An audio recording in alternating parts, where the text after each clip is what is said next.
Hi lovely people, my name is Layla and welcome to my channel where I love to discuss topics related to mindset, inner work and personal development. Today I want to discuss some beliefs I have about money that could sound controversial to some of you.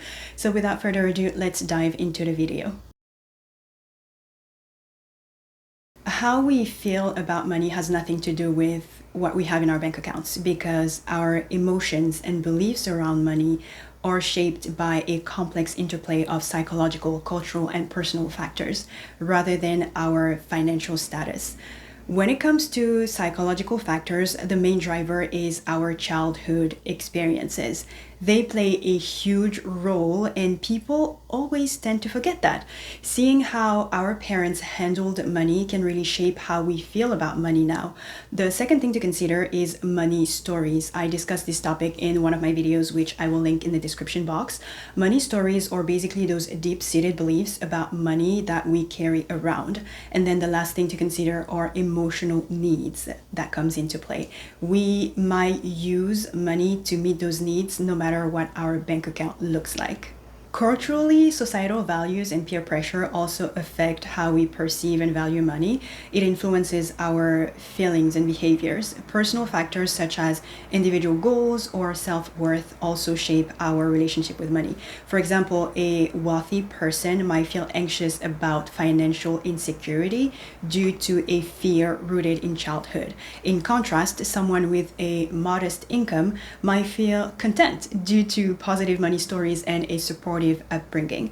Some people with just enough in their bank account will feel grateful and motivated to make more and reach better financial stability. Others will feel defeated and endlessly complain about how life isn't fair. Some rich people will be grateful and enjoy the fruit of their labors, while others might hoard the money and stress over it because they are afraid to, lose it all. So it is easy to conclude that it's not just what is happening in our bank accounts that matters, it's what's happening in our heads. We can only help ourselves develop a healthier relationship with money by understanding these diverse influences I just mentioned. In a world of consumerism, there is a significant difference between what we desire and what we can afford. Understanding and enforcing this distinction is crucial for managing personal finances, making informed purchasing decisions, and maintaining financial stability. Desirability is driven by various factors such as marketing, social media, personal aspirations, and emotional triggers.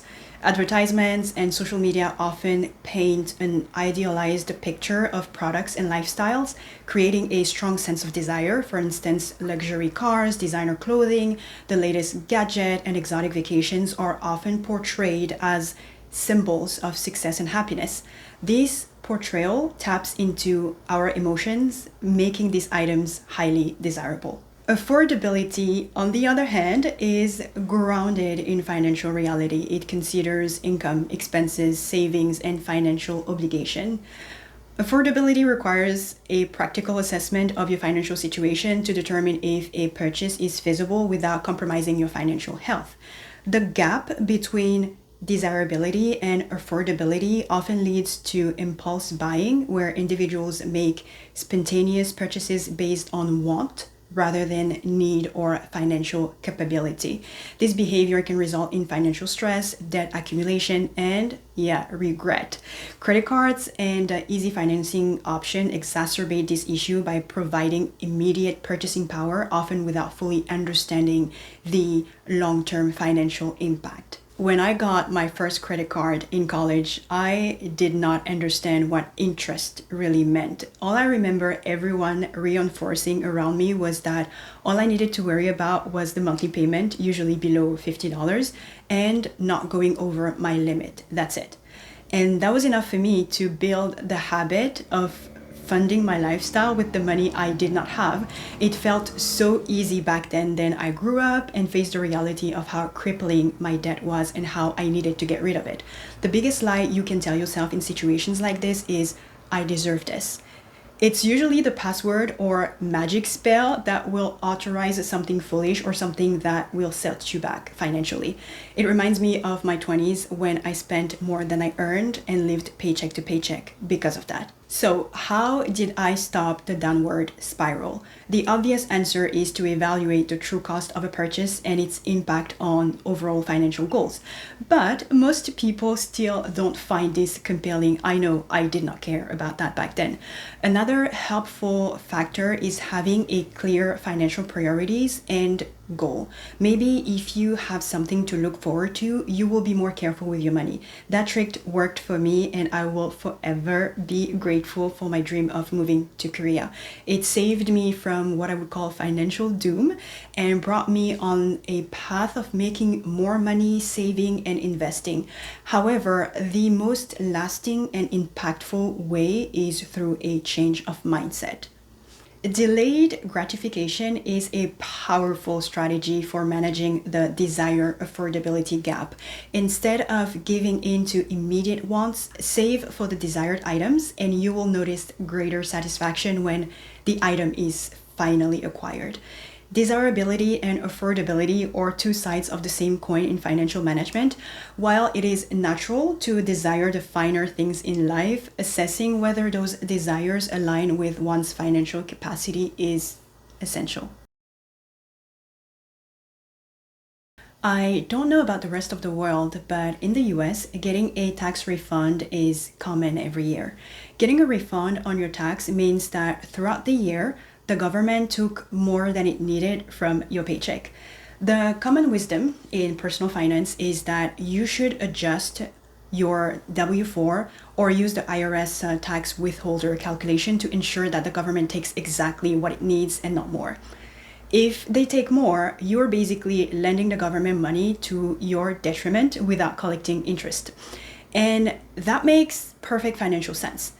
But I've realized that getting a big refund at the end of this fiscal year could be a good thing. And here's why, and here's how to think about it. Option number one, forced savings. Receiving a tax refund can act as a form of forced savings. Throughout the year, taxes are withheld from your paycheck, and the refund at the end of the year can feel like a bonus or a windfall. This can be a useful financial tool for those who struggle to save money regularly on their own. Option number two, debt reduction. A tax refund provides a lump sum of money that can be used to pay down debt, whether it's credit card debt, student loans, or other liabilities. Using your refund to reduce debt can improve your financial health by lowering interest payments and increasing your credit score. Option number three, planned purchases. Many people use their tax refunds to make necessary purchases they might not otherwise be able to afford. These could include home repairs, car maintenance, or even investing in education or training that can lead to a better job opportunity. Option number four, emergency fund. A tax refund can help bolster or establish an emergency fund. Option number five, investment opportunities. Receiving a tax refund can provide an opportunity to invest, whether contributing to a retirement account, purchasing stocks, or starting a side business. Investing a refund can lead to greater financial growth over time. Option number six, peace of mind. Knowing that you will receive a refund can provide a peace of mind throughout the year. It can reduce financial stress and allow for better financial planning, knowing that a lump sum will be available to address any unexpected expenses or opportunities. Option 7, reward for compliance. This might sound silly, but a tax refund can feel like a reward for complying with tax laws and submitting accurate returns. It is a way of receiving back what you are owed, which can reinforce positive behaviors around tax filing and financial responsibility. The adage, "it's not how much you make, but how much you keep," underscores a fundamental principle of financial wisdom. Many people assume that a higher income automatically translates to wealth, but it's not necessarily true. Of course, the more money you make, the better. However, financial stability and growth are more about managing your resources wisely than how much you earn. For example, someone with a modest income who saves diligently, invests wisely, and avoids unnecessary expenses can accumulate more wealth over time than someone with a high income who spends lavishly and saves little. Effective money management involves creating and sticking to a budget, setting financial goals, and making conscious spending decisions. It means prioritizing savings and investments, living within or, if you can, below your means, and preparing for emergencies. By focusing on how much you keep, you cultivate habits that lead to long-term financial health. In essence, the path to financial success is not paved with high earnings alone, but with smart money management and the ability to retain and grow your wealth. Debt handled too easily without thorough consideration and strategy tends to resurface, often with more severe consequences. Here are some quick fixes you might want to watch out for. One is debt consolidation without discipline. It is a common strategy where multiple debts are combined into a single loan, often with lower interest rates. Although these can provide temporary relief, if you don't have the disciplined spending and a solid repayment plan, you might accrue new debts on top of the consolidated loan. Another quick fix is the minimum payments trap. Credit card companies often set low minimum payment requirements, which gives you the illusion that the debt is easily manageable. However, paying only the minimum prolongs the debt repayment period and increases the interest paid over time, leading to a hard-to-break cycle of debt. Several years ago, I had credit card debt and would use free money like my tax return and my student loans to pay off some of the balance. However, I always spent more than I had, treating a reduced credit card balance as permission to start spending all over again. What truly helped me break the cycle of overspending and eliminate my debt was setting a goal and making significant sacrifices.